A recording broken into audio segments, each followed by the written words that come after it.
Почитувани гледачи, добро вечер. Добре дојдовте како Бат Спенсер. Се сеќаваш на тие филмови? Бат Спенсер, Теренс Хил? Не, помлада генерација се. Драги мои, во добра атмосфера сме овде во студиото.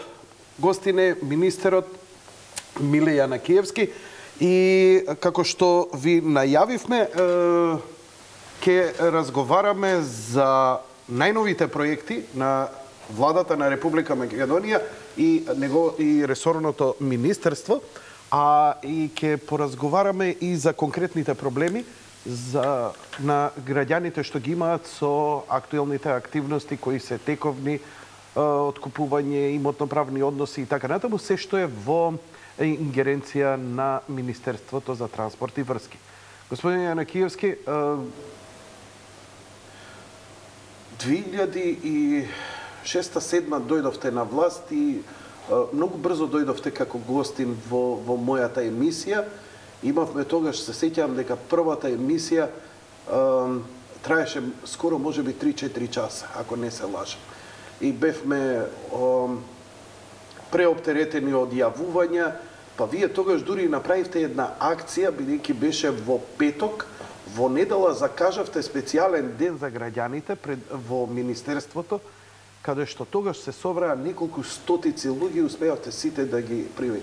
И од тогаш натаму некако си стана традиција, еднаш барем годишно доаѓате овде во емисијава, да разговараме за актуелностите, за проектите, но и упорно да им помагате на граѓаните. Кажете ми, дали тие денови за граѓаните веќе се намалуваат, дали се помалци и помалци има, дали она кога го презедовте Министерството во една, како што тогаш рековте, прилично сложена ситуација, сега е веќе многу порелаксирана состојбата, барем од аспект на граѓаните. Ова е можеби четврта или петта емисија кога сум ваш гостин и секогаш е добро кога може да му се реши проблем на граѓаните. Впрочем, една од работите што треба да ги правиме решавање на проблемите на граѓаните.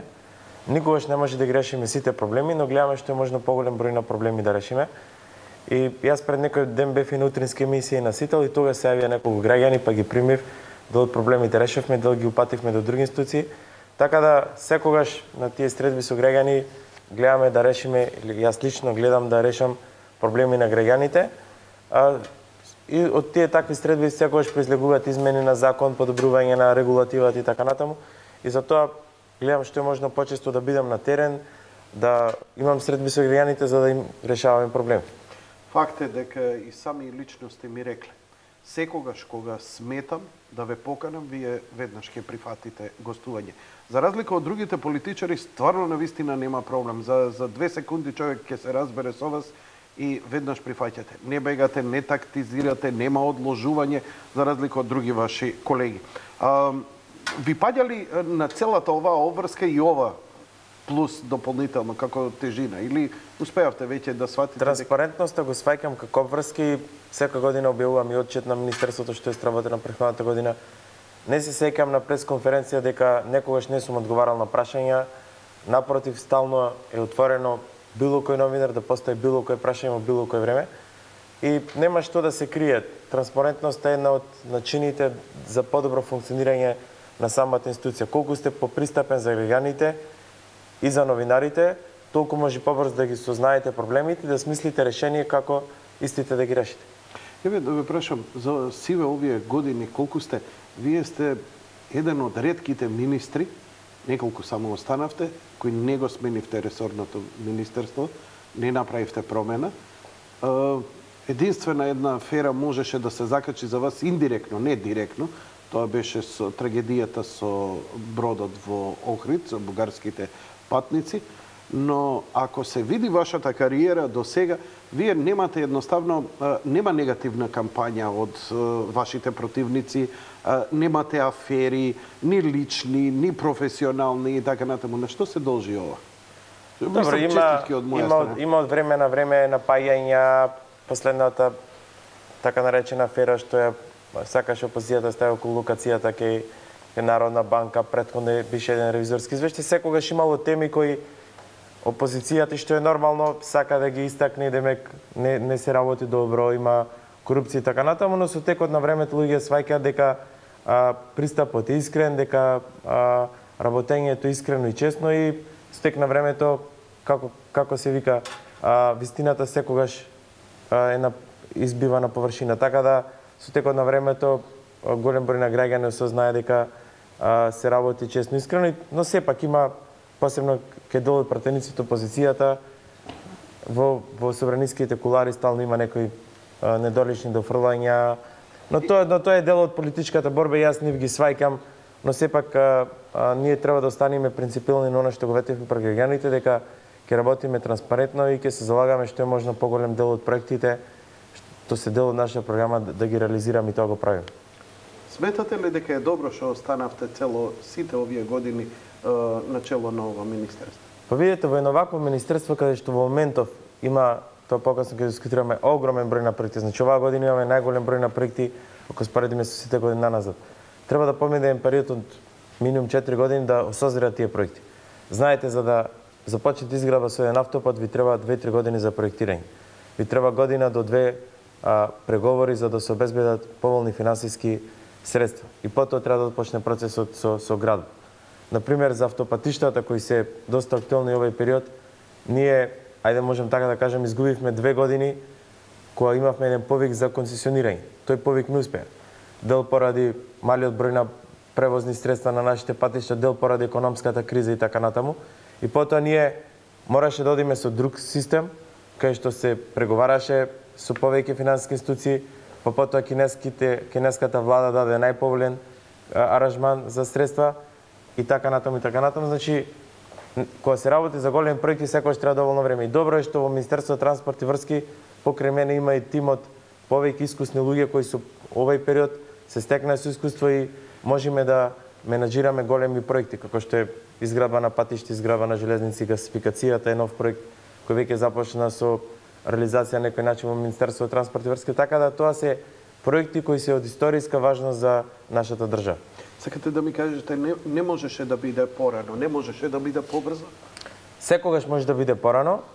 Колку порано? Колку побрзо? Па видите, ние започнавме со процес на концесионирање.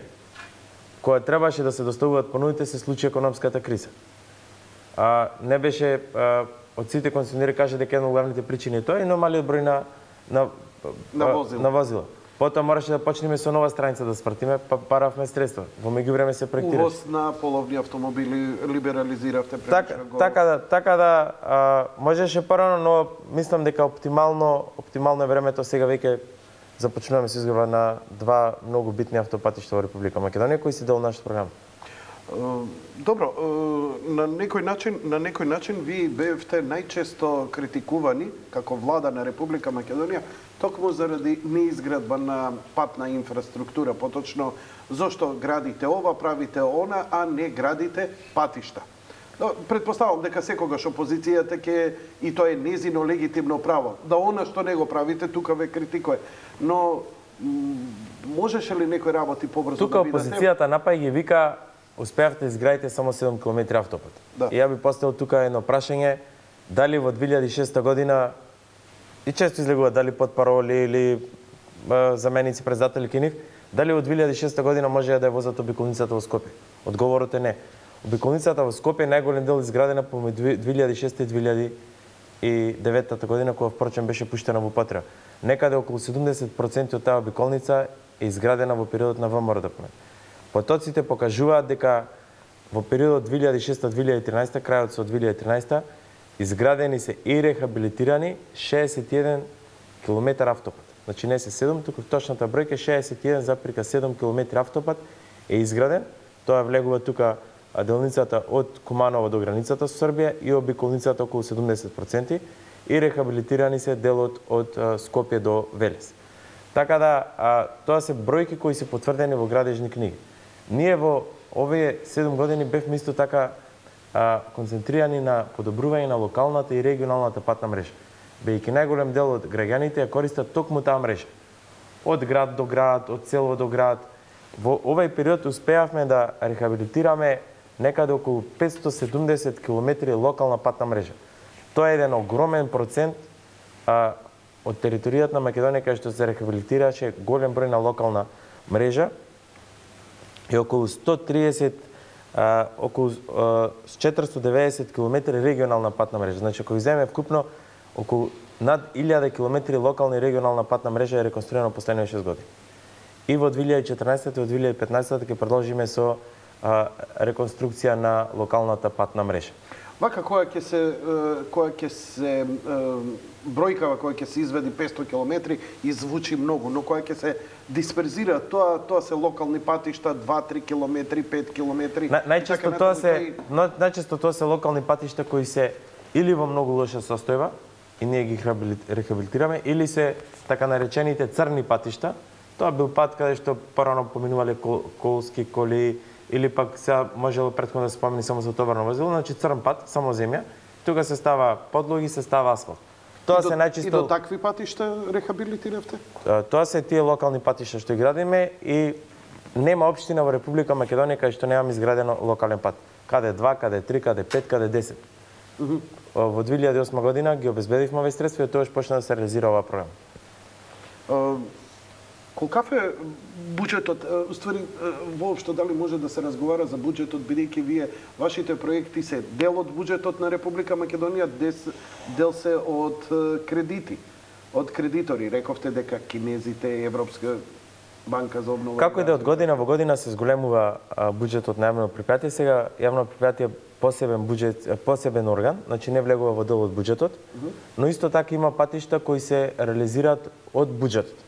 Например, оваа година од буџетот ќе се реализира за едно 15 дена ќе почнеме со изградба патот до манастирот до Зрзе. Претходната година го завршивме патот до манастирот Трескавица. Потоа од оние ИПА средства што ги збориме ние, од европските пари, се финансира изградбата на делницата Демир Капија Смоквица. Тоа е третиот автопат кој во моментов се гради, тоа е инвестиција од 220 милиони евра. Потоа од буџетот од тие европски пари ќе се започна со реконструкција некаде април-мај месец, обратната делница од Велесна кај Скопје. Нели ја реконструиравме Скопје Велес, сега од Велесна кај Скопје кај Сунис. Сите тие пари се дел од буџетот.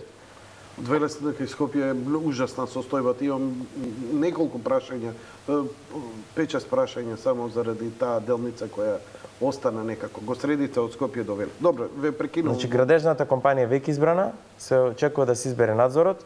Некаде април месец најкасно ќе се избере надзорот и затоа реков во мај месец, април-мај месец ќе започнеме со реконструкција на оваа делница која треба да биде готова во рок од 12 месеци. Добро. Почеток на градба на голем автопат, ќе идеме еден по еден да ги објасниме. И јас сакам да разберам малку повеќе. Знам дека скоро бевте гостин во утринската програма на Сител телевизија, но овдека малце подетално ги објаснуваме работите, ме разбирате. И сакам да ги чујам тие детали. Прво ми интересира зошто Европска банка, зошто европски пари? Дали се тоа најповолните кредити? Дали се тоа нивни иницијативи или ние одлучуваме да го прошириме автопатот, па ги бараме? Како иде таа процедура? Дали државата го бара или тоа Европа од нас го бара за тој коридор да се направи? Како иде тие работи? Стратешки, ние во нашата програма кажавме дека мораме да започнеме изградба на автопат за Источна Македонија. Значи, автопатот Скопје-Штип не е дел од коридорите и затоа е многу тешко да се обезбедат пари од Европската унија или од европски банки, бидејќи не е дел од коридорот. Ама ние треба да ги побараме од нив тие пари. Значи, ние како влада или како држава определуваме приоритети, тоа се дел од нашата програма. Ние во нашата програма имаме ставено дека ќе изградиме автопат од Скопје до Штип и дека ќе изградиме автопат од Скопје до Охрид и плюс автопат од Скопје до Косово. Паралелно работиме и на обезбедување на средства за изградба на експресен пат или дел од автопат, една траса од автопат, ќе видиме како ќе биде со Ебарда, од Ранковце до Крива Паланка. И тоа е дел од коридорот 8. Коридорот 8 е од Крива Паланка до Кјафасан, до Охрид, а коридорот 10 е од српска граница, од Табановце, па ден излезот на Гевгели.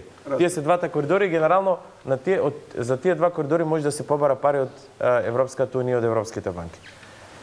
Наш приоритет беше изградба на тие автопатишта. И како што кажа претходно, првиот процес беше да пробаме со концесија. Не успеавме во тој процес и потоа седнавме и така ставивме во нашата програма да видиме од каде може да обезбедиме финансиски средства. И дискутиравме со повеќе финансиски институции и знаете некаде околу година и пол пред, значи некаде почетокот на крајот на 2012 почетокот на 2013, тогашниот претходниот кинески премиер излезе со еден пакет, вика за развојот на Југоисточна Европа, ние како влада, кинеска влада, тоа беше состанок во Романија, нудиме 10 милиарди евра за развој на сите земји од Југоисточна Европа. Грција знам Солунското за Солунското. Не, тоа е надвор. Тоа е надвор. Солунското пристаниште е по пат на концесија. Ова се средства најчесто за патишта и за железници. Прва земја што и користи средствата од Кина е Република Македонија. Некаде паралелно склучивме договор со Србија, а ние сме првата влада која започна стабилизација. Паралелно тие преговарат и со црногорците, и со романците и така натаму. Што е тоа што Она што е поволно од кинезите е фиксна каматна стапка од 2% и период од враќање од 15 години, со тоа што првите 5 години додека се градат патиштата, имаш грейс период на враќање на средствата. Така да тоа е еден многу поволен пакет, само 2% камата, и затоа ние се одлучивме да одиме со тие средства и да ги исполниме сите оние услови кои ги нудат. Веќе започнавме со изградба на патот Скопје-Штип, кој во должина од 47 км, значи сега од Скопје до Штип ќе биде 47 км, односно од Миладиновци до Штип, генерално ќе се крати околу 18 км. Ова исто од кинескиот пазар? Да, значи ова од кинески 206 милиони евра и патот од Кичево до Охрид, кој е 374 милиони евра во должина од 57 км. Тоа е многу потежок пат, има тунел од 2 км, значи вкупната инвестиција од околу 580 милиони евра. За делот од Гостивар до Кичево, нели нашата програма е да имам автопат од Скопје до Охрид, од Гостивар до Кичево, веќе ни е готова целокупната документација и одма по завршување на изборите, бидејќи во избор не може да се дава да се започне процес на концесии, готова е студијата во моментов AFC, таа е консултантска куќа која работи со македонската влада под поткрепителство на Светската банка, започнуваме со процес на изнаоѓање на концесионер за патот од Гостивар до Кичево и за патот од Скопје до косовска граница. Студијата за Гостивар Кичево е веќе готова, а за Скопје границата со Косово ќе биде готова во текот на месец март. И што се вашите проценки? Исплатливо е ова за концесионер? Консултантите од AFC се оптимисти овој пат, бидејќи многу го намаливме пакетот. За Скопје, за Гостивар Кичево исто така ќе даваме субвенции од владата, бидејќи не е доволен бројот на возила. А за Скопје, граница со Косово, ќе знаеме некаде кон крајот на месец март кога треба да биде готова студијата. Како и да е, јас сум оптимист дека некаде до крајот на годината ќе имаме концесионер кој потоа во еден период 4 до 5 години треба да ги изгради овие делници. Ајде да видиме дали ќе имаме концесионер. Нели сами рековте дека прилично е Предходно лошо расположение. целокупниот коридор 8 беше даден под концесија. Да. Сега ние обезбедивме за Кичево Охрид други да огради патов, а целокупниот коридор 8 идниот концесионер ќе управа. Така да сега пакетот е многу поповален. Зошто не се иде преку македонски брод? Зошто неколку пати овдека кога дојдовте го говоревме тој пат низ ловиштето, овдека кој го крати? Ние го пробивме, значи патот има една делница која е широка 3 метри само. Знаете од кога говоревме за ова, господин? Значи вредноста е, проектот е готов, треба 18 милиони евра да се инвестира за да се направи тој пат. Не е предвидено програма за 2014 година, бидејќи најголем дел од средствата ќе се потрошат за автопатиштата. Согласно бројот на возила и согласно проектираните број на возила, ние ги утврдуваме приоритетите. Јас знам дека тој пат е битен и долго време се бара, но треба да се инвестират 18 милиони евра. Има ли политика Ние во овој автопат? Ние сметаме дека согласно бројот на возила кои треба да поминуваат по тој автопат, има други приоритети. Не викам дека не треба да се инвестира во тој пат, но не оваа година.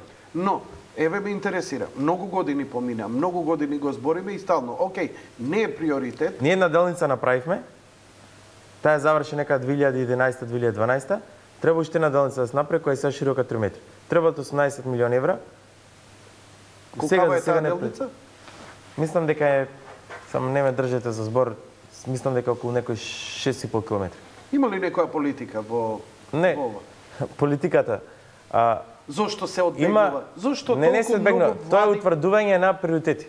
Готово, добро. Со тие пари може да се направи друг пат, тоа е. Знаете, кога еден пат олку пати се одложува, не се отвара, а имаме конкретно решение. Има многу бенефити има многу за и контра, но во секој случај веќе почнуваат шпекулации, луѓето шпекулира. Аха, тоа не им одговара на овие, па не дозволуваат овој пат, па да се гради исклучиво овак или онака и така натаму. Една делница која воопшто не беше пробиена, ние пробивавме и го изградивме. Останува, ви кажав, уште една делница. Не, разбравме дека нема некаква милиони... политика, никаква, значи се работи од аспект на приоритети. Океј, ви верувам на Иако тоа не е во некои подолгорочни политики, тоа беше дел на нашата програма. Зошто? Но нема се реализира оваа година. Зошто ме интересира и сега, бидејќи на местото министер сте таму затоа што сте добар оперативец. Тоа е повеќе од јасно, добро ги разбирате, работите на терен, технократ сте, ги капирате и целокупниот одлично го менаџирате. Но многу сте малку политичар. И јас се обидувам се па малку политика да исчепкам од вас, што никој не го прави. Ме интересира, зошто кинезите? Зошто кинезите влегува со тој проект? Зошто толку поволен проект? Дали имаше интереси од некои други инвеститори? Зошто Кина инвестира тука, кај нас? Зошто во Западна Македонија? Зошто на вакви регионални патишта човек се прашува што има нив исплатливоста во целава приказна, бидејќи таков камат е како се извинувам, лапсус. Таков кредит со таква камата е како во времето на Тито. 2% со грејс период 5 години на 15 години, тоа е повеќе од поволно. И сега кога е нешто поволно, а се научивме изминативе години, there is no such a thing like a free lunch, се викаш кога некој ти дава волку поволно, што се намерите? Што е нивната идеја? Значи, штенаш ке повторам. Претходниот кинески премиер обезбедија средства од 10 милиарди евра, кои ги имаше Кина на располагање, бидејќи тие имаат доста средства на располагање. Добро. Што сега од страната на Кина да гледаме? Прво, тие ќе обезбедат дел работа за кинески компании, бидејќи нивен услов е 50% или 51% минимум да работат кинески компании. Второ, на некој начин ќе имаат какво такво пласирање на средствата. И тие средства се за не само за Македонија, туку за цела Југоисточна Европа. Ние сме влада која ефикасно работеше на овој проект, цел тим, тука е Пешевски, Ставревски, самиот премиер, директорот на јавно предпријатие Здржавни патишта, е огромен тим и за нас стојат екипи кои ефикасно работеше и први сме во Европа кои ги зеде овие средства. А за да ги добиеш овие средства треба да извадиш проект. Ви гарантирам дека во наредниот период ќе следи Србија, Црна Гора, Романија и така натаму. Прашувам, но зошто Кина инвестира овдека? Ви кажав заради дел да најдат работа за кинеските компании и да пласираат средства. Интересно. Добро. Ме интересира дали кога вака една држава настапува и влегува што се вика во интересна сфера каде што долго време била Америка, Русија и што ти ја знам. Дали има тука конкуренција, дали има политички разбирања, недоразбирања, притисоци. Еве како направи, кога идеме за гасификацијата, неодложно е да се збори зошто морам да ве навлекувам на политика. Зошто сакаа да кога го подпишавме договорот за кракот, гасоводот и Србија, Европската унија у тој момент вика не ви важи, не е според регулативите на ЕУ, не важи договорот, не може да се гради.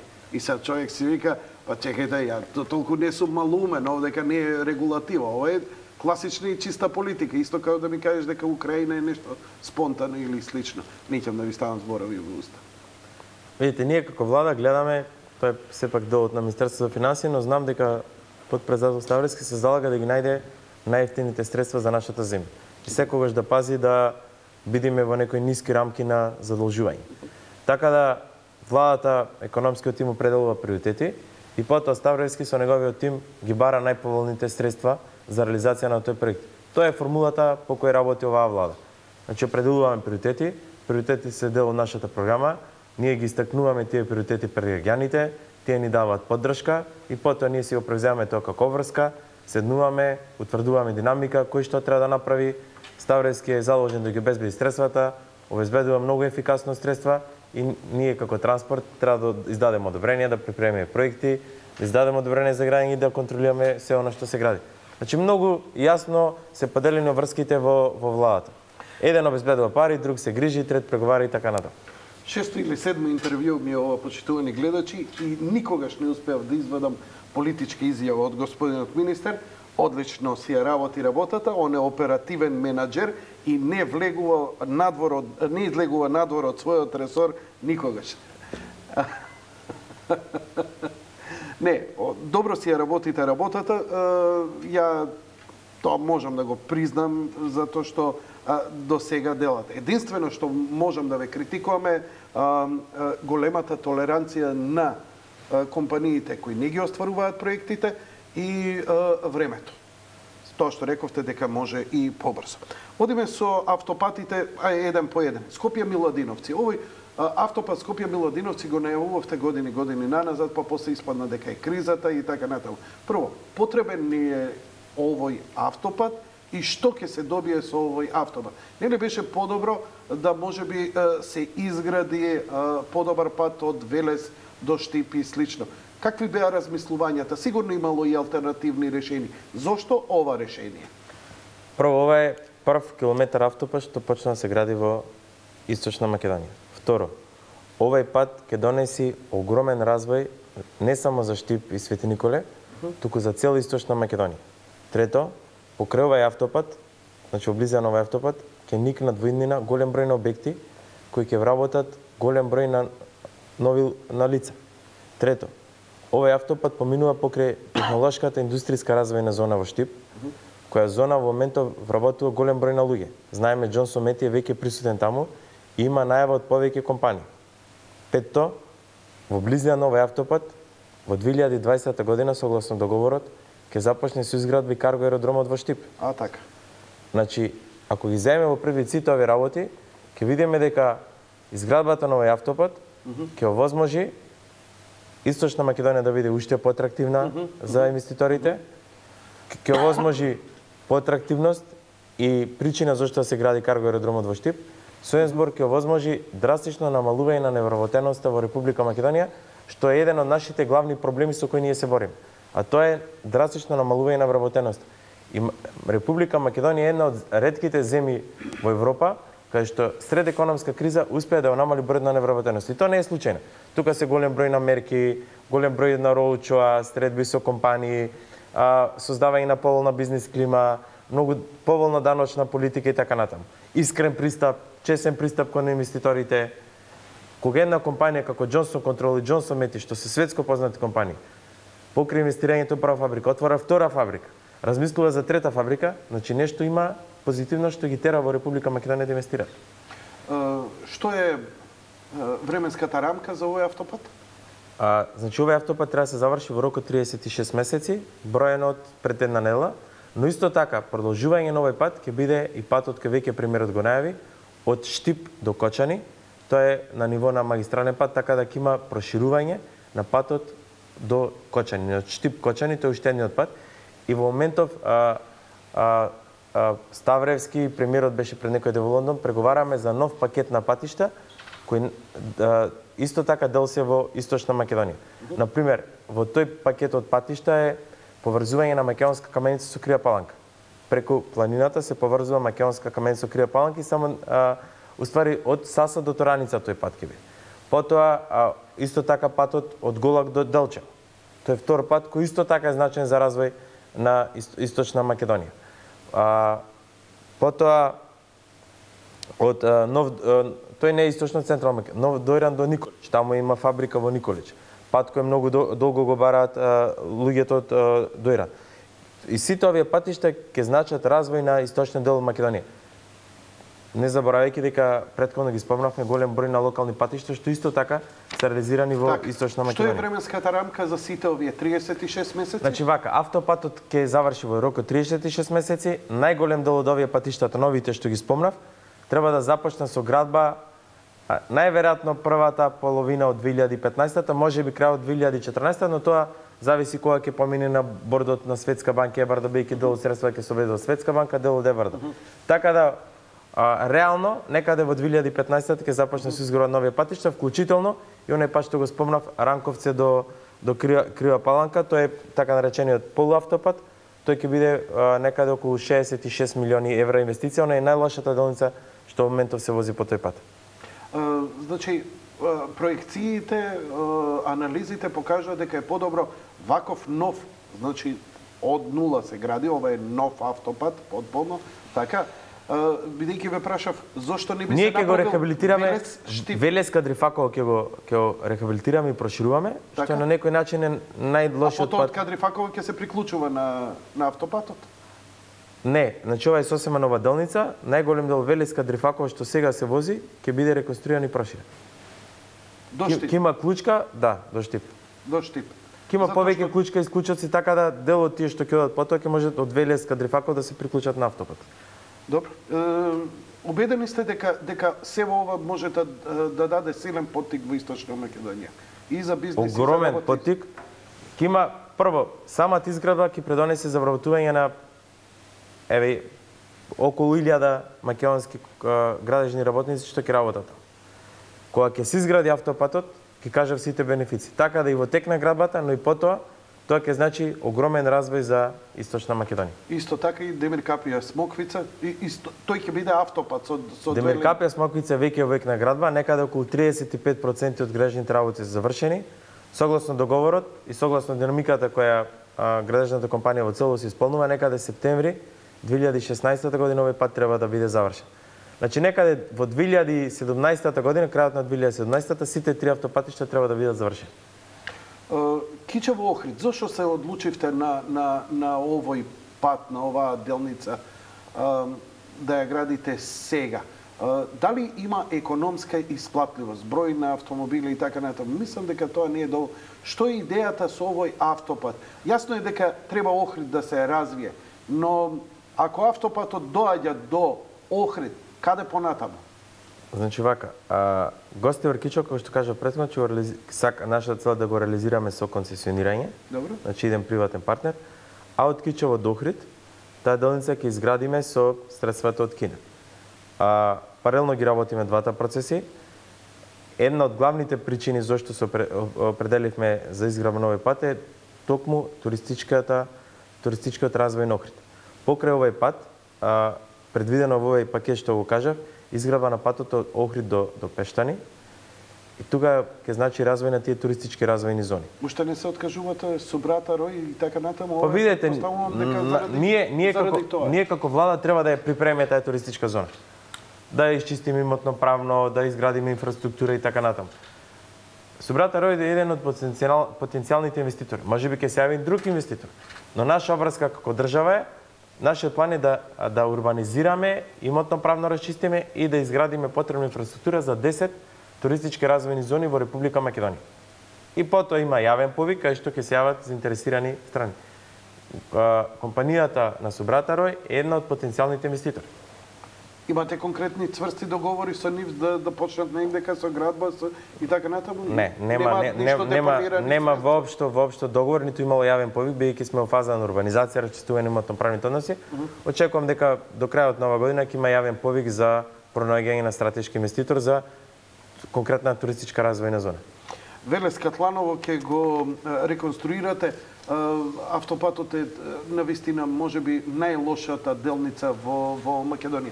За колку време тоа ќе биде? И дали Јас очекувам има ограничување на што кажа сообраќај? Велес, значи некаде април, почетокот на мај да почне со градба, треба 12 месеци, значи мај најкасно наредната година би бил целосно реконструиран. Што значи тоа во екот на летната сезона? Па ќе се прави специјален режим на сообраќај, како што го реконструиравме минатиот пат, ќе се има движим по една лента и така натаму. По едната лента ќе се возат во двата смера? Не, едната ќе се биде слободно, ќе се вози. Бидејќи ние возевме, кога го реконструиравте Скопје-Велес, ние возевме на делницата Велес-Скопје во два... Се прави специјален режим, тоа го прави Министерството за внатрешни работи во соработка со јавното претпријатие, така да ќе се одбери кој е најповолниот начин на возење врз база на бројот на возила и така натаму. Добро. Нема да се движи комотно таму возилата, но сигурно ќе има проток на возила. 12 месеци. Да. Целиот автопат од Велес до Катланово. До Катланово. Да. дали ќе се презема нешто околу мостот кај Катланово? Значи, во моментов имаме... Пардон, мостот и тунелот. Значи, тунелот е предвиден, а мостовите, 13 мостови, веќе започнаа со реконструкција на таа делница, вие што ја спомнавте. Тоа го правиме во соработка со НАТО. Тоа се последните 13 мостови кои ќе бидат финансирани во соработка. Бидејќи во суштина НАТО и не ги упропасти со НАТО, така да согласно нивниот план треба некаде септември 2015 година да заврши реконструкцијата на мостовите. Значи паралелно ќе одиме и со реконструкција на колозот заедно со тунелот и мостовите и 2015 ќе го завршиме. Зошто таа реконструкција е толку долго време? Тие мостови, тој автопат многу истрпе во времето 1999, времето на бомбардирањето на Југославија, кога НАТО со многу тешка војна машинерија поминуваше. Дел се реконструираше, ама ова остана. Зошто толку време? Ние прво ги завршивме двете фази и потоа поради економската криза таму што се јави, малку се пролонгираше третата фаза, но НАТО си остана на она што ги имаше ветено кон Република Македонија и со завршување на третата фаза, која треба да заврши септември 2015 година, тие целосно ќе го исполнат она што ги имаат ветено одамна. Кога се видовме пред година дена, бевте многу расположени, излеговте токму од еден состанок и ни здраво живо беше многу расположен господин министр и прво што ми рече конечно обновуваме железницата, но помина година дена динамиката на работите не се подигна нешто многу. Нови возови, реконструкција на пругата да биде побрза и така натаму. Докаде се тие работи во врска со Само да завршам еден пат околу патиштата. Значи, покрај тоа што ќе го рехабилитираме од Велес до Катланово, со средства од европските фондови, ќе го рехабилитираме делот од Смоквица до границата со Грција. Сега градиме Демиркапија Смоквица и потоа од Смоквица до... Докај сте со тој автопат? Тој автопат ќе биде готов септември 2016. Значи ќе рехабилитираме од Смоквица до граница со Гевгелија и исто така ќе рехабилитираме од Миладиновци до Куманово.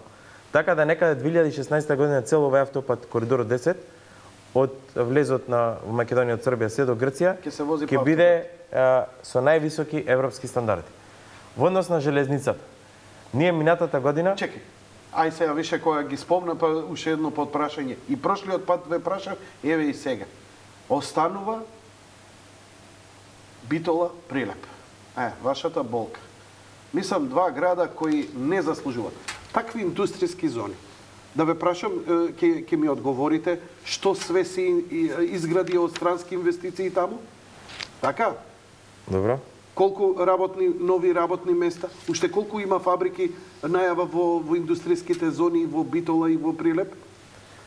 Зошто патот останува онаков? Нели има шанса да се направи Велес, Битола? Нели е најисплатливо, поисплатливо тоа од што Кичево Охрид? Значи, имаме конкретен план за изградба на патот до Прилеп. Прво тоа сакам да го објаснам, потоа ќе одам и во делот на Битола, Ресен и така натаму. Значи, во однос на патот од Градско до Прилеп, значи тој е поделен во три фази. Првата фаза е од Градско до Клучка со Кавадарци.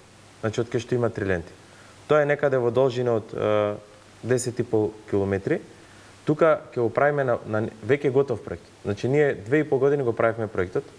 Тука ќе има 2 коловозни ленти со широчина 12,5 метри или така наречен експресен пат. И таа инвестиција е околу 34 милиони евра. Овај пат е веќе предложен да се финансира од страна на Европската комисија во периодот 2014-2020. Значи, некаде сега тоа оди споро малку, некаде 2015 крајот, почетокот 2016 почнала да се гради оваа делница. Втората делница која е најпроблематична на патот од Градско до Прилеп, тоа се двете клисури. Дреновска клисура и Фаришка клисура. Едната клисура, Дреновска клисура е должина од 5 км патот, а втората е околу 5,5 км. Сега. Дали тоа значи, не ги знам сите овие точно локации, не можам да ги визуализирам. Дали ова значи кај што се клисурите? А планинскиот превој? Тоа е Плетвар. Ке Плетвар има трета лента. Сегде кај што нема три ленти, кажувам што ќе правим. Че ке клисурите нема 3 ленти и таму ќе одиме со редуциран автопат. Односно, тоа е пат со 17 метри. Цел автопат е 27 метри. Значи, ќе има од двете страни ленти, многу побезбедно ќе се патува и ова ќе го финансираме со ЕБРД. Веќе ЕБРД го има прифатено и очекувам некаде за наредните 3-4 месеци, максимум 6 месеци да е затворена финансиската конструкција, да почнеме тендирање и одма почетокот 2015 да почнеме. Тоа ќе биде тешка изградба, тоа е тежок терен. Енормно тешка градба и за тоа за 10 километри некаде чини околу 30 милиони евра. Значи не е полна автопат. И третата делница од патот Градско Прилеп, тоа се последните неколку 2-3 километри. Тоа ќе се финансира 2015 година од буџетот на Република Македонија, бидејќи се работи за некои 3 милиони евра. Тоа е последната делница од Плетвар кога се спуштате се до Ленички мост. Што значи тоа? Дека ќе може да се вози од Скопје до Прилеп 120 км на час? Од Скопје до Градско ќе биде автопат, како што е сега. Потоа ќе може да се вози побрзо. Реално 120 е само на автопат, некаде 6 до 80 км на час, но сигурно ќе може побрзо да се вози. Но ќе имаме секаде минимум 3 ленти, на овие две делници кај што се клисурите ќе имаме една редуциран автопат. Тоа е оптимално решение за овој пат. Има ли нешто шанси вакво нешто и за Струмица? Бидејќи сепак Струмица е, како да кажем, главниот извозник и произведувач на храна во Македонија. Ние проектираме пат Штип Струмица, но досега немаме нешто видно за да кажам точни рокови, оти немаме обезбедено се уште финансиски средства. Во оваа фаза проектираме. Значи патот Штип Струмица на ниво на подобар пат, на експресен пат го проектираме. Но еве на пример за Прилеп, на пример за Битола Ресен Буково најлошиот пат, исто така го работиме со Светска банка тој. Значи каде што се оди за Охрид, Битолчен каде што е за Охрид, тој ќе има реконструкција и проширување. Бејќи навистина во лоша ситуација е самиот пат и чини околу 8 милиони евра. Значи за Битола Ресен Буково имаме проект, поднесено барање за финансирање, при крај сме со обезбедени на финансиски средства, исто така и за Прилеп. За овој пат од Штип до Струмица сме во фаза на проектирање.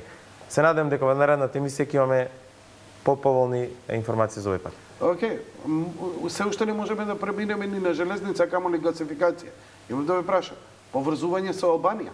Албанија, нели се говореше дека Албанија гради автопат и треба да се поврзи. Се одлучили прво кај ќе биде поврзувањето? Дали ќе биде преку Струга или ќе биде преку Дебар? Дали ќе се гради тој автопат? Што е планот? Значи, она што ние ќе го направиме со овој пакет со Светска банка и ЕБРД, ќе реконструираме и прошируваме патот од Маврово до Дебар. Добро. Тоа е најлош пат и ќе одиме се до граничниот премин, каде што на некој начин ќе се поврзиме со онај автопат што градеше Албанија. Тоа е едното поврзување. Они го изградија веќе до таму? Тој дел е изграден, кај што оди од Албанија на Косово. Вториот дел што ќе го правиме е автопат, овој автопат до сега што го зборевме од Скопје до Охрид, со тоа што ќе бараме финансиски средства за изградба на автопати до Струга. Потоа останува уште малку до границата со Албанија, доколку Албанија го изгради тоа, се надевам дека и ние ќе интервенираме бидејќи се работи за мала километраж. Добро. Можеме сега на железница. Дали се во ова главниве коридори, исток, запад, север, југ, прво, север, југ, нели, имаме железница, но очаено бара да биде реновирана, реконструирана, бидејќи се вози пребавно и така натаму, што е навистина делува прилично примитивно. Втора работа, има ли иднина воопшто железничкиот саобраќај и да се инвестира во ова, затоа што ужасно падна, луѓето возат автомобили наместо возови, а може би е тоа така затоа што и нема возови погодни, не знам, поволни варијанти за човек да седне во. И поврзување исток-запад. Пруга. Во делот на железници. Минатата година успеавме да реконструираме две делници. Што значи реконструкцијата? Ако претходно возовите се движеле во просек од 40 до 50 км на час, сега се движат од 100 до 120. Значи, скоро за дупло зголемивме брзината на возовите. Тоа се на две делници. Од Куманово до границата со Грција и Градско Неготино. Градско Неготино се прави сега, ги завршивме Табановце, Куманово и долу Кедемир Капија. Значи не е по целата должина до... Не е реконструирана делот кај што треба вина да се гради Вардарска долина, бидејќи треба да видиме како влада што правиме со тој проект до крај. Само со и трета делница реконструкцијата ќе заврши оваа година, ќе се инвестираат 18 милиони евра. Значи две делници се веќе завршени, инвестиравме 9 милиони евра минатата година, уште 9 милиони евра ќе инвестираме оваа година. Само со реконструкција на овие три делници ќе се намали време траењето на превоз на стока од влез на Македонија, од страна на Србија, излез кон Солунското пристаниште некаде за сат и половина. Истото важи за патниците. Че тоа е во делот на реконструкцијата што е ветив и веќе две делници се не ги реализирале. И остануваат уште колку? Тоа е тоа што го планираме сега. За сега кажав делот Кевардарска долина се колку ќе остане нереализирано за да имаме потполно реконструирана брза железница од Останува еден мал дел околу 25-30 км, кој дел треба целосно да дислоцира доколку се гради Вардарска долина. И тука негде тоа е од Скопје до Велес тука, така, низ клисурата. Да, тој е дел во клисурата, точно така. И тука завршуваме со реконструкцијата. Следен чекор во делот на инвестиција во железницата е реконструкција на железничките станици. Железничката станица во Скопје ќе почнеме прва. Некаде помеѓу 15 и 30 март треба да започне изградбата. Требаше малку порано, но имавме проблем во делот на одбирањето на надзор, градежната компанија веќе избрана. Значи целосно нова реконструкција на железничката станица во Скопје ќе се инвестираат околу 2,7 милиони евра. Значи тука значи нов пристап, целосна пристапност на железничката станица за инвалиди, малку за инвалидизирани лица, се извинувам, ќе подигнеме самата платформа, нови шалтери, нови огласни табли, така натаму, нови реновирани тоалети, така. Значи еден модерен лик на железничката станица во Скопје и дополнително ќе реконструираме оваа година, тоа ќе го започнеме со најголемите 10 железнички станици во Република Македонија на коридорот 10, како што се Куманово, Прилеп, Битол и така натаму. Велес. Кензо Танге имаше проектирано железничката станица да биде покриена скоро по целата незина должина.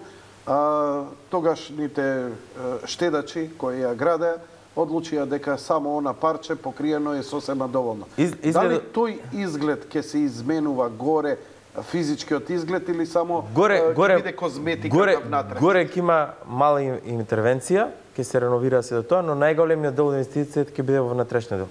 Пристап на граѓаните, начин на вадење на картите, самите лифтови, рампи и така натаму. Дополнителна инвестиција што ќе се прави во железницата, ево вие што спомнавте претходно, набавка на вагоните. Веќе се потпиша договор во декември минатата година за набавка на 150 товарни вагони. Тоа се два типови на вагони. Едните се оние рамните вагони, кои најчесто се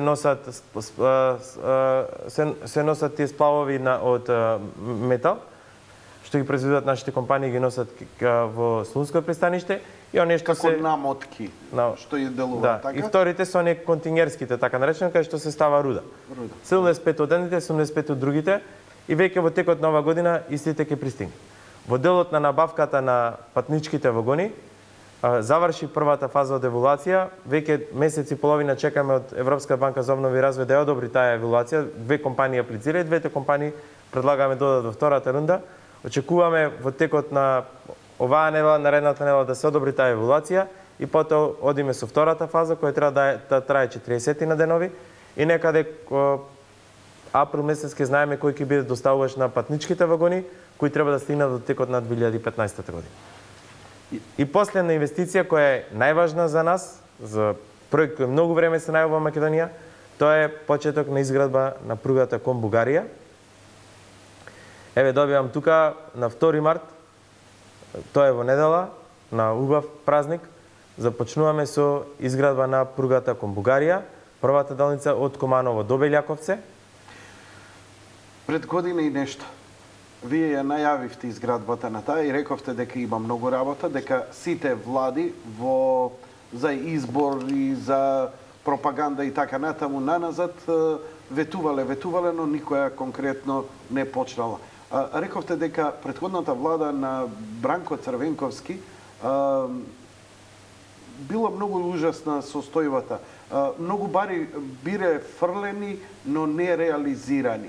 Што конкретно беше тоа? Видите, тие предизборите во 95-та година донесле закон, кажале дека ќе градиме пругата. И дале аванси на компанијата, но Лошо е да почнете проект кога немате затворено финансиската конструкција. Така.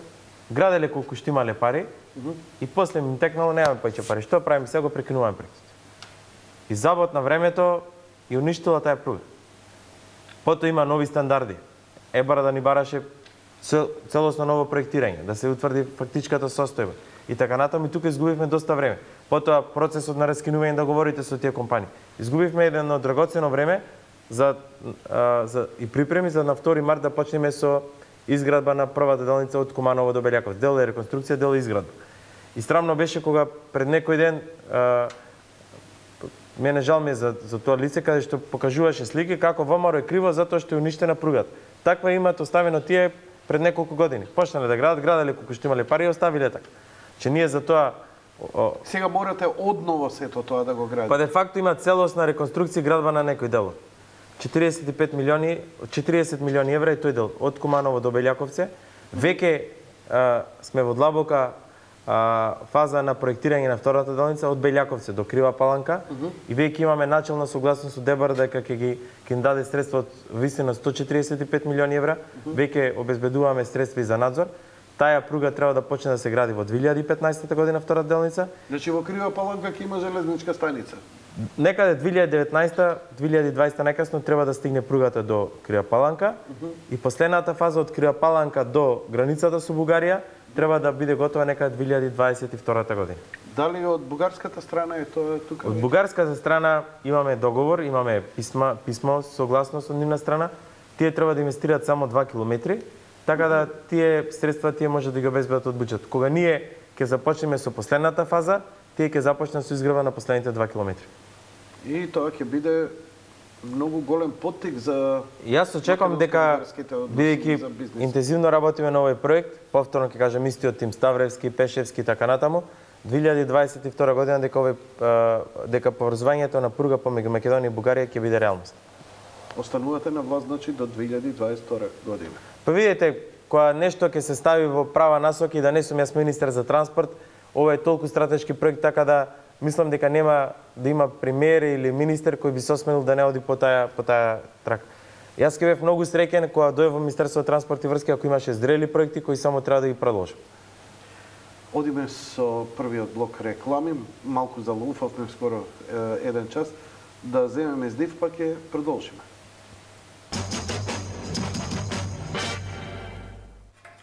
Министерот Јанакиевски, студиото на Јади Бурек на Сител 3, продолжуваме со разговорот.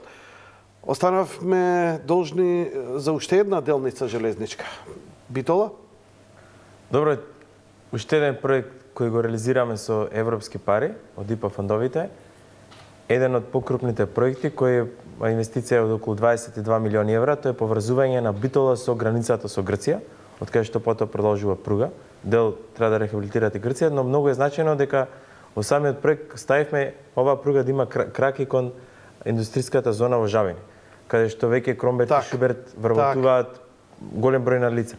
Така да веќе целокупна документација изготвена, некаде кон крајот на минатата година ја пуштивме до делегацијата на Европската унија, вратија некои забелешки. На 7 февруари веќе има јавен повик за дека ќе се објави тендерот. Очекувам во месец март да ни го одобрат целокупната документација и да во текот на оваа година започнеме со изградба на оваа пруга, многу значајна за развој на Пелагонискиот регион. Но мене ми е сомнително она што го рековте дека за да ова профункционира дека грците треба да ревитализираат дел од својата пруга. Грција и да не ревитализираат оваа пруга ќе биде ќе функционира, ќе се движи поспорот возовите, добро е да реконструират, но како и да е треба да имаме определена соработка, бидејќи треба да се определат заеднички царински служби, заеднички полициски служби, начин на проток на сообраќај и така натаму. Очекувам, бидејќи овој проект се финансира од европските фондови, дека нема да имаме проблем во тој дел. Но никогаш не се знае.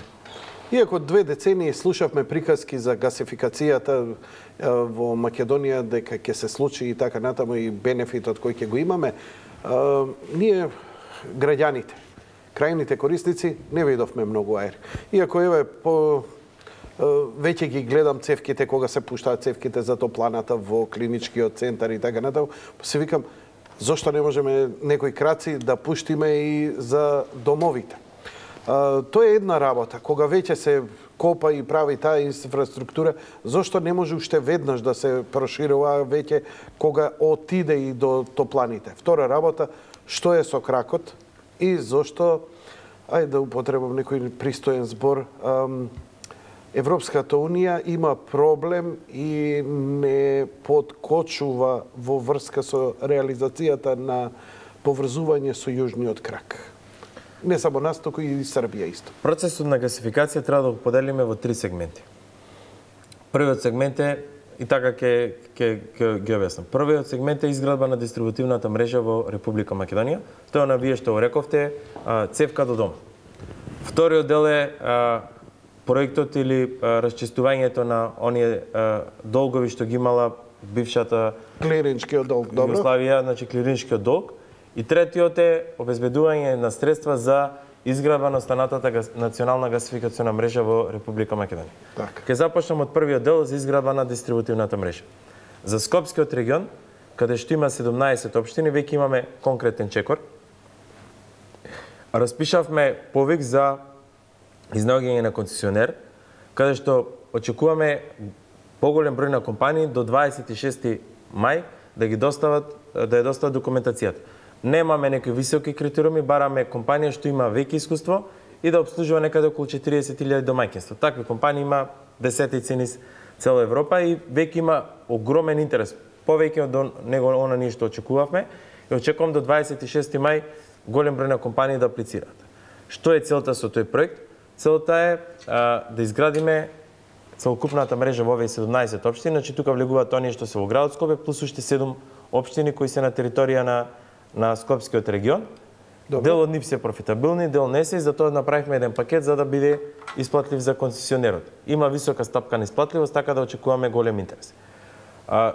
Очекувам исто така до крајот на оваа година, доколку се оди согласно нашата динамика, да склучиме договор со еден концесионер кој ќе има обврска, ги има следни обврски. Прво, во период од 5 години од склучување на договорот да изгради 70% од вкупната мрежа, а вкупната мрежа во Скопскиот регион е 250 км. Значи тој мора во рок од 5 години минимум да изгради 170 км. Второ, во поголемите 10 општини да изгради минимум 50% од мрежата или во помалите општини минимум 20% од мрежата.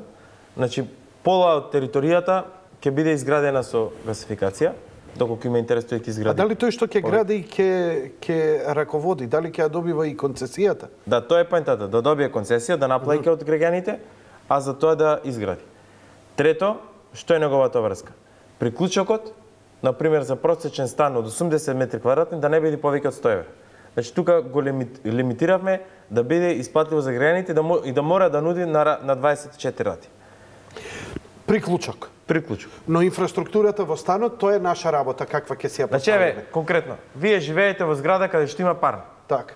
Сега плаќате определена сума, например, така? Месечно плаќате 1000 дена. Прво треба да знаеме дека во објект за домување за стан со сегашните цени, а очекуваме гасот да паѓа цената, ќе имате помала цена од 24%. Добро. Доколку сте индустријски објект или комерцијален, ќе имате намалување на цената од 30%. Доколку живеете во зграда каде што за топлење користите струја, вие ќе имате помали сметки од 35%. Значи ако било како ќе се грееме на газ? Разбирам готвење на газ, разбирам парни гасни бойлери за топла вода, но како греење? Еве на пример, вие живеете во зграда каде што се греете на парни. Добро. Прва работа е ќе имате помала сметка 25%. Ќе платите приклучок 100 евра. 100 евра. Добро. И плюс ќе се организираат куќниот совет или станарите да купите само котел. Аха, значи зградата ќе мора да купи котел кој е поголема кој ќе биде ваш. Да, така. Па се зависи од број становите, некаде околу 1100-1200 евра е тоа. И тоа е единствената инвестиција. Ќе можете во иднина повторно да се греете на парно, но ќе може да користите и стан. Целокупната внатрешна инфраструктура бидејќи ваша, ќе остане пак, само ќе биде различен котел. Треба котел да се купи плюс. Што е единствената инвестиција? Вашата инвестиција ќе се врати за 2 до 3 години. Како ќе се мери кој колку потрошил и така натаму? Ако колективно, тоа со колективизмот малку имаме проблеми и гледате дека луѓето кој се грел, кој не се грел, калориметри да се стават, како ќе се наплатува тоа? Нели, некој ќе сака, дали ќе има и плин до становите, да користи и да готви? Тоа е вториот чекор може, ако сака станарите, да се донеси плин во станот. Има две опции, или внатрешна мрежа да се прави, или надворешна мрежа да се прави. Најчесто се користи плинот за повторно за бойлерот. Но и за готвење. Има опција, но тоа е поскапо и треба повеќе инвестиција, бидејќи треба и самите апарати дома да се менуваат. Во некои земји многу ретко користат за готвење и за фрижидерите. И за фрижидер? Да. Првата наша Како фрижидер? Добро, првата наша фаза, и она му кај што најмногу ќе се концентрираме, е да дадеме алтернатива на грејењето, односно алтернатива на парното и односно топлификација и на струја, тоа нешто користи струја. Значи почнавме со Скопски регион, крајот на март ќе бидат готови студиите и за останатите два региони, значи Република Македонија согласно исплатливоста, бројот на општини, жители, индустријски капацитети се подели во 3 региони. Крајот на март ќе биде и оваа студија готова, треба владата економскиот тим да разгледа и по завршување на изборите ќе следи и распишување на повик за концесионер и за останатите два региони. Онаму каде што има газ со цевка, разбирам, ќе одиме со тоа, каде што нема, ќе се оди со системи на компримиран газ. Се до момент кога нема да се донеси газ со цевка. Што значи тоа системи со компримиран газ? Носење на втечнат газ, кој потоа во цистерни ќе се става. Преку систем се разработува и се пушта до мајкинствата. Значи ќе одиме со комбиниран систем за да овозможиме во сите општини во Република Македонија да донесеме газ. Паралелно, значи ова е првиот сегмент.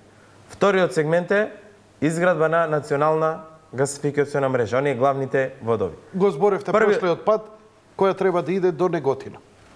Првиот сегмент е од Клечовце до Штип, согласно последната понуда што имаме од Руската Федерација. И очекуваме финална фаза одобрување на договорот. Сите технички детали се издоговорени. Долго време не одзеде овој процес и време и енергија, но знаете, тешко е за преговарање. Очекуваме финално наредниот месец веќе да се заврши. Очекуваме финална потврда уште од Министерството за финансии на Русија и на компанијата определена, сите технички договори се направени. И потоа да започне со изградба на тој крак од Штип, од Клечовце до Штип. Паралелно, следен чекор, веќе ги имаме изготвено сите проекти и се преговара со ЕБРД, уште еден проект за преговарање за полни финансиски средства од околу 200 милиони евра за изградба на останатата национална гасификациона мрежа. Кои се нашите приоритети? Од Штип, Неготино, Прилеп, Битола, се до рек Битола, потоа од Штип на Кеструмица, па се до границата со Бугарија и третиот приоритет е Скопје, Тетово, Гостивар. Тоа се нашите приоритети со овие средства од ЕБРД. Што е планот до рек Битола? Значи, има 3 краци кои се приоритетни со ЕБРД. Зошто до рек Битола? Конкретно прашам, ми интересира. Од аспект на енергетика, дали тоа значи дека алтернатива на јагленот или? Тоа е алтернатива на јагленот, но како индустријски капацитет или енергетски капацитети кои треба да се приклучуваат видна на газ, како прв приоритет е ТЕЦ Неготино. Така. Тоа го кажавте и прошлиот пат. Ова ми беше за во Битола за термоелектраните. Па газот ќе се носи до Битола. Добро. И во иднина може и рек Битола да го користи тој газ. И да го користи и рек Битола. Дали тоа значи дека и граѓаните на Битола и Прилеп ќе можат да се приклучат во таква мрежа во иднина? Значи, во првата фаза Прилеп и Битола, бидејќи ние порано ќе започнеме со изградба на дистрибутивната мрежа за Прилеп и Битола, тоа е нашиот план. Како што кажав претходно, одма после изборите биоделе со распишување на повик за концесионер. Биоделе со компримиран газ, а потоа кога ќе дојде природниот газ од цевка, тогаш истиот систем тој би се користел за тој тип на газ. Дали добро ве разбрав? Компримиран газ значи тоа во цистерни носење, ставање во оние како да речам, како топки во близина на кои се градот, го претварат град. а не се директно поврзани со цевковод. Така. Што е проблемот сега од каде ние сега го добиваме овој газ што го добиваме? Дали на таков начин го добиваме сега газот? Што го имаме? Не, сега до Клечовце и во Скопје имаме гасификациона мрежа, тој е главниот газ. Ова што рековте приклучен клинички центар, тоа е од цевка газ добија. Од каде доаѓа? Тоа е од Руската федерација, од договор со Газпром. Кој е тогаш, дали е тоа тој крак што го очекуваме или тој крак е нешто многу повеќе од... Тоа се дополнителни количини на газ, што ќе ни требаат за идниот развој на нашата земја. Ова нема да го задоволи сега што е во моментот. Ова ќе задоволи до определен период, но кога во иднина ќе се развие голем број на индустријски капацитети, ќе се приклучат голем број на енергетски капацитети, нови топлани ќе се размислена, ќе немаме доволно газ и тоа ќе ни биде потребен и овој газ. Долгорочно, за да треба ЕБРД да влези во овој проект, ни беше неопходен договорот за дополнителна количина газ. Сега, договорот потпишан ли? Имаше многу афери. Потпишан, не потпишан, валиден, не валиден. Европа се побуни, па испадна дека сме потпишале, па испадна дека Европа го поништува, па мораме наново. Ние бевме подготвени наново, русите рекоа не доаѓа во предвид ние наново да седнеме нови договори. Каква е состојбата воопшто со јужниот крак?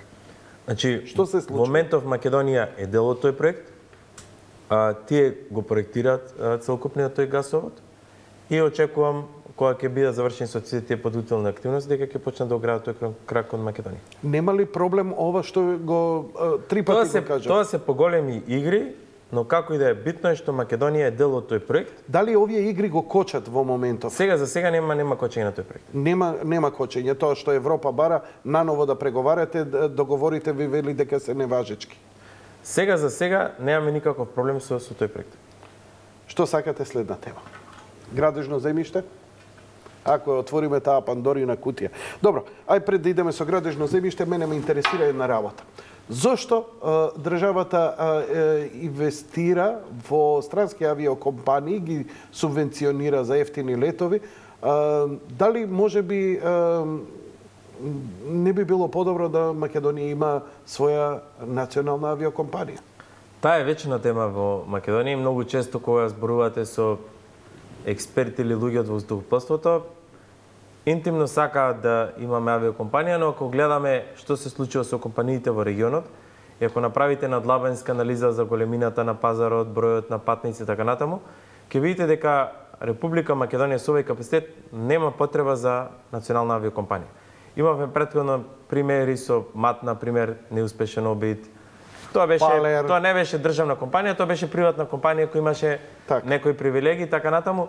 Мојот став, кој е базиран врз база на податоци, така натаму, е дека ова е најдобар модел за Република Македонија. Да субвенционираме приватна компанија која беше избрана на јавен повик, која компанија веќе овозможи десетина нови летови кон европски центри. Веќе од април месец ќе имаме 3 нови дестинации: кон Брисел, кон Париз и кон Франкфурт.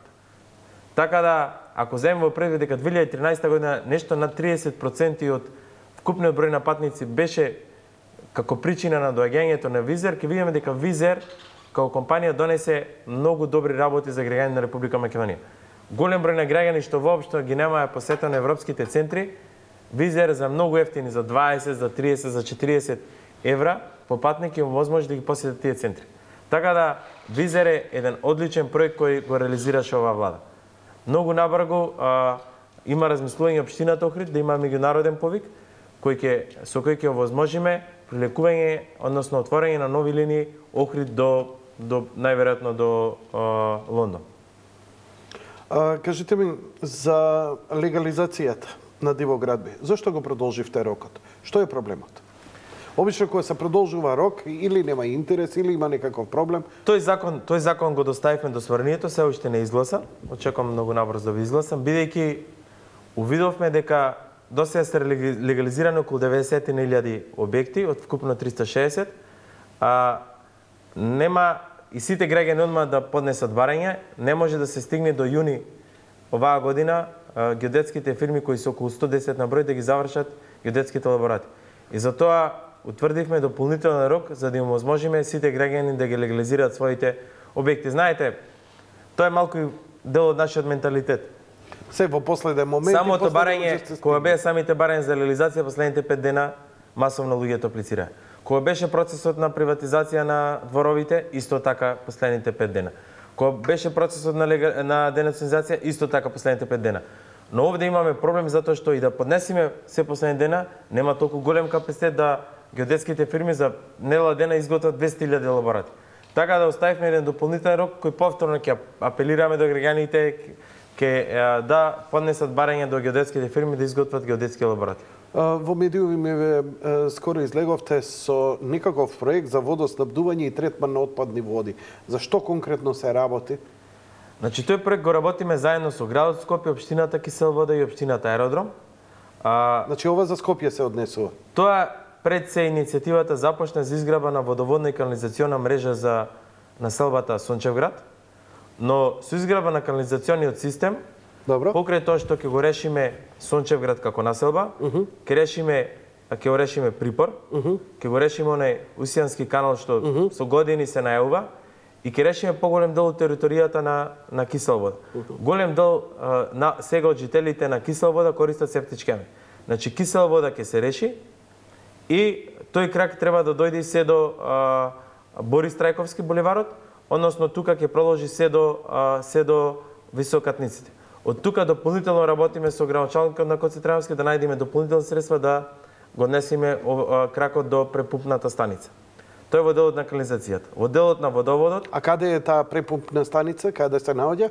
Тоа е кај Вардар или надвор од Скопје? Тоа е кај Газибаба негде доле. Кај Газибаба доле. Значи, од аеродром по крај аеродром треба нов колектор да се спушти околу 5 км кај што е пристелната станица. Па чекам да слушнам дали ќе има колектор воопшто, дали смрдејата на Вардар ќе се избегне конечно. Значи, не треба да дозволиме падните води да донесеме во аеродром и тука да ги спуштаме. Значи, идејата е со колектор да се прифати и да се однесе во пристелната станица.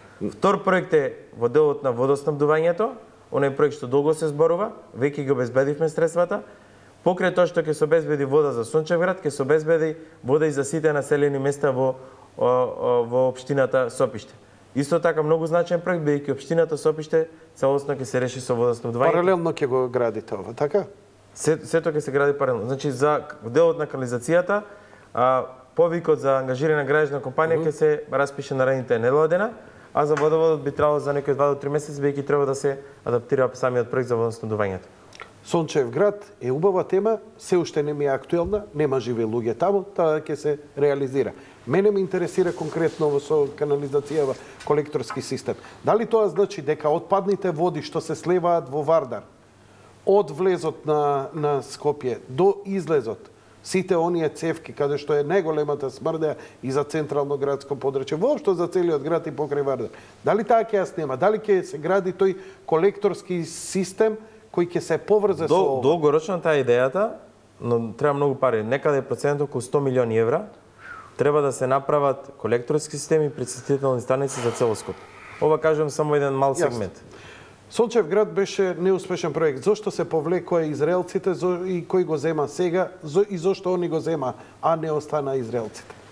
Значи, со израелците имаше големи проблеми, на крајот се повлекоа од проектот, ние имавме нов јавен повик. Се јави реномираната турска компанија Джевер, која впрочем ги гради Високатниците. Зошто за Джевер немаше проблема, за Израел имаше? Повторно, тој период се случи економската криза, се повлекоа инвеститорите, никој не може да ја прави таа економска криза. Настане нови моменти, нов инвеститор.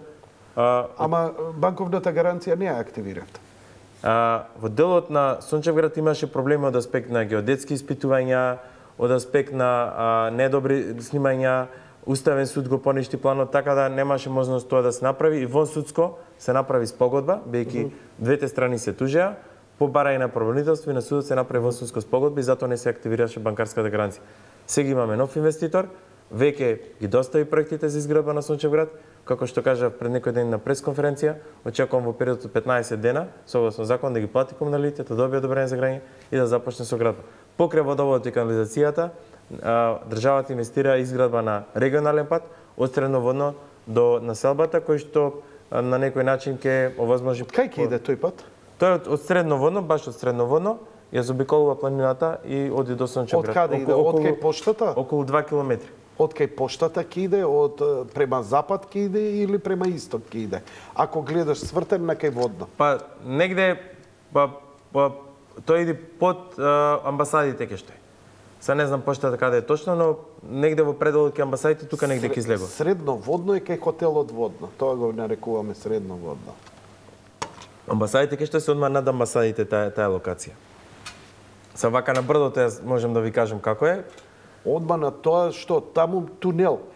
Значи ја се видов да го визуализирам. Од Сопиште ке што е? Имате ли план кој можеме да го видиме и да го прикажете во јавноста? Можам утре да ви го доставам. Океј, ја ви благодарам. Еве да не ве. Од Сопиште ке што е, по сртот на планината се движи, излегува баш во малку под средноводно. Бидете љубезни, пратете ми го, сакам да го видам чисто визуелно како утре ќе ви доставам, бидејќи ги имам изработено проектот. Затоа што веќе имате најави и за трасата е целосно пробиена и за протести од еколозите. Па јас имав прашање на таа пресконференција, веќе трасата е пробиена. На тој дел од патот беше ниско стеблеска шума, значи не беаше тоа борови, не беше некоја стара шума. Па трасата е целосно пробиена, така да нема видина да има било какво сечење дрвата за потребите на тој пат. Но утре во текот на утрешниот ден ќе ви доставам траса да може да ја видат и граѓаните. Што правиме со јужниот булевар? Остана црна дупка. Освен катната гаража, ништо друго не се направи. Веќе година дена па и подолго стои заградена старата железничка станица, хотелите најавени од другата страна, еве ги веќе колку години, па скоро како продолжи, веќе гледаме и деценија ќе фати. Ништо не се гради, ништо не се случува. Ми рековте првен дека до 2013, па сега испадна 2014, па не било март месец, сега било мај месец, за да им ги одземете, нели, на собствениците сегашни. Иако во овој момент они Супермен да им дојде, не можат да го изградат, но ние сега треба сепак нешто законски да чекаме според договорот како беше таму до мај месец 2014 оваа година, за да вие конечно реагирате, им го одземете тоа за да можете да го даете на некој друг. И ќе активирате ли банковната гаранција? И дали е дадена, положена во? Значи јас одговорно тврдам дека ќе ги почитуваме сите законски прописи делове договорот. Она што е позитивно за овој проект е што Лимак, како една од најголемите турски компании, влегува во овој проект во целост. Да, ама според информациите кои ги имам од градот, Лимак застана едноставно не стави камен на камен, освен оградата. Нити мрдна. И знам дека од градот имаше доста реакции за да се поттикнат турците да продолжат со градба. Тоа ви е стара информација. Например, јас еднаш неделно држам состанок со Лимак. Заедно со градоначалникот на градскот. Добро. Минатиот петок добија дозвола за времен сообраќај, времен режим на сообраќај, бидејќи сега ќе почнат да прават финални испитувања на земјиштето, за да го завршат главниот проект и веќе очекуваме во текот на март да заградат дел од булеварот. Во финална фаза има самиот проект.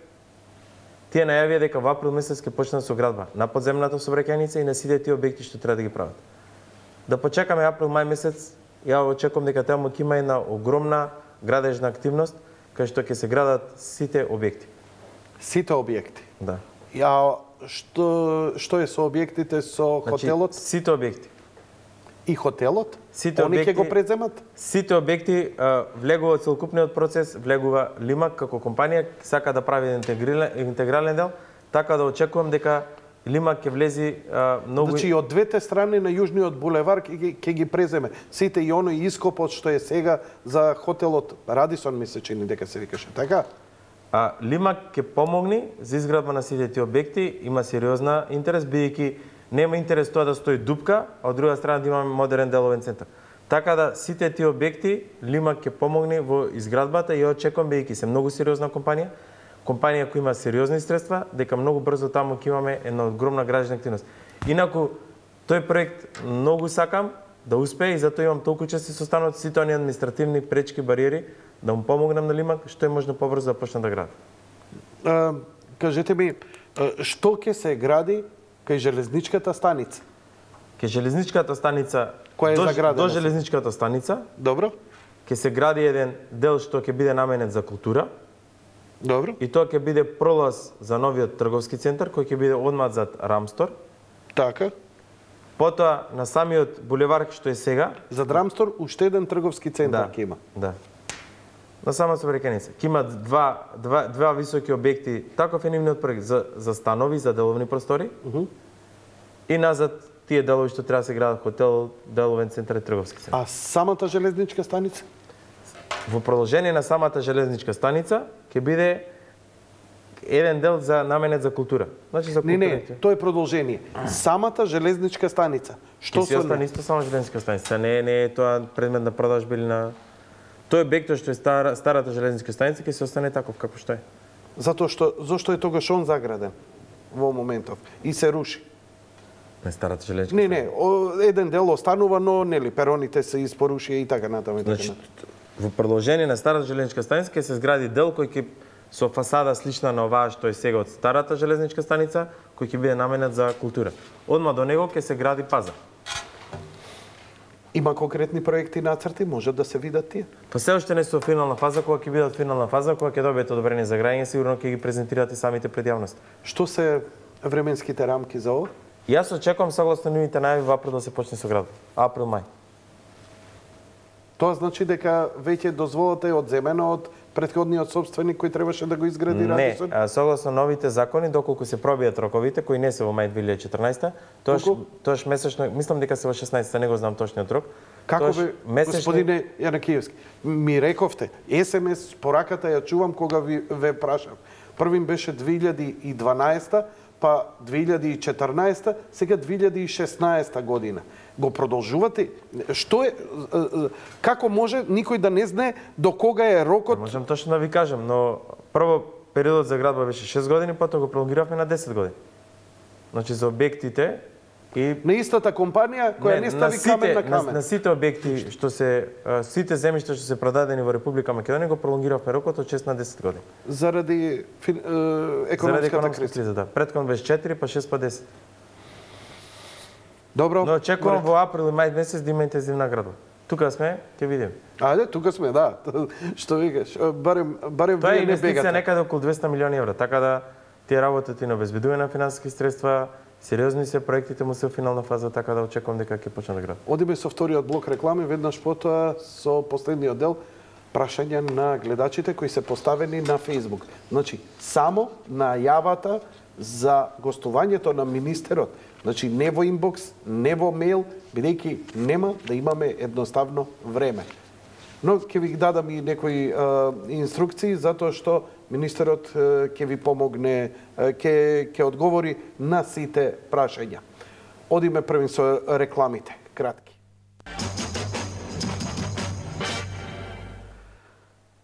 Прашања од гледачите кои пристигнуваат од вчера до денеска. Прашајте го за патот што ги спојува општина Зрновци и општина Чешиново. Блешево патот е 4 километри помеѓу село Видовиште и село Теранци, поради кои обиколуваме плюс 20 километри, а можеме со само 4 километри. 20 години го бараме тој пат да се асфалтира. Се надевам дека министерот е запознаен повеќе. Поздрав. Дали е прво ова во ваша ингеренција? Значи овој пат пред некој ден баш имав состанок со градоначалникот на Чешиново Блешево, на Карбинци и Свети Николе беше на тој состанок. Овој проект во наредните 3 години ќе го реализираме со програмата на Македонија пат.